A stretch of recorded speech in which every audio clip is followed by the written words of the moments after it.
Hello everyone, good morning. Thank you for the time and given to me today. Now I will make a video about game.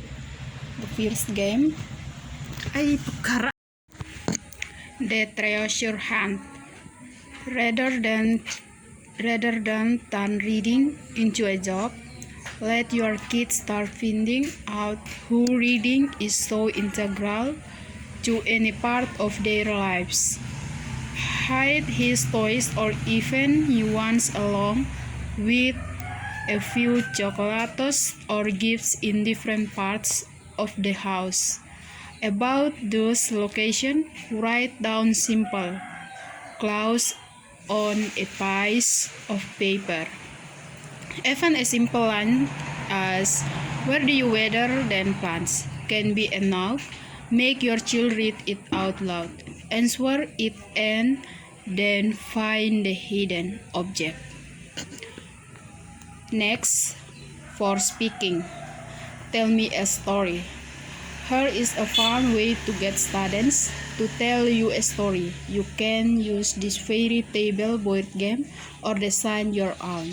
Students roll the dice and tell their story by using the character they land on. For listening, musical chairs, a great game to play at a party in the classroom. This game is much more fun when there is a large number of players. Everyone starts by sitting in a chair and then music. They must walk or dance around the chairs while one is removed. Then, when the music stops, everyone must sit in a chair. The person who is still standing is out. Next, for writing categories. In this categories game, players will be asked to write down words that fall into the given category. Then, on each round, a player will roll the dice with letter on each side. The task of the players is to think of a word that fits the category and starts with the specific letter. For example, the category is something called. You can write words like ice cream or igloo. Players will get points if the answer is different from other players' answers. So, of course, you and your children to compete to find words that are anti-mainstream. Now I will explain in Indonesian. The first game namanya perburuan harta karun. Jadi anak-anak mengubah membaca menjadi pekerjaan. Biarkan anak-anak mulai mencari tahu bagaimana membaca merupakan bagian integral dari kehidupan. Sembunyikan mainannya atau bahkan yang baru berbagai bagian rumah. Tentang lokasi tersebut, tuliskan petunjuk sederhana di selembar kertas. Bahkan kalimat sederhana seperti di mana Anda menyiram tanaman sudah cukup. Buat anak membacanya keras-keras. Jawablah, lalu temukan benda tersembunyinya.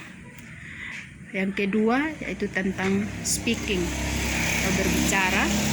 Jadi anak-anak diminta menceritakan sebuah cerita yang menyenangkan untuk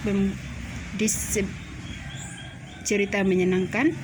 Ini adalah cara yang menyenangkan untuk membuat siswa menceritakan sebuah kisah kepada kita, dan kita dapat menggunakan permainan papan dongeng atau mendesain sendiri. Siswa melempar dadu dan menceritakan kisah mereka dengan menggunakan karakter tempat mereka mendarat. Yang ketiga yaitu listening atau mendengar. Nama gamenya kursi musik.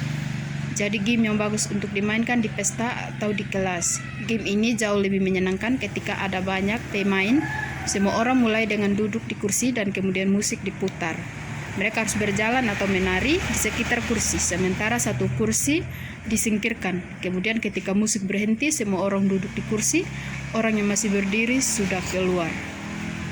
Yang terakhir yaitu tentang menulis. Game menulis namanya sebaran.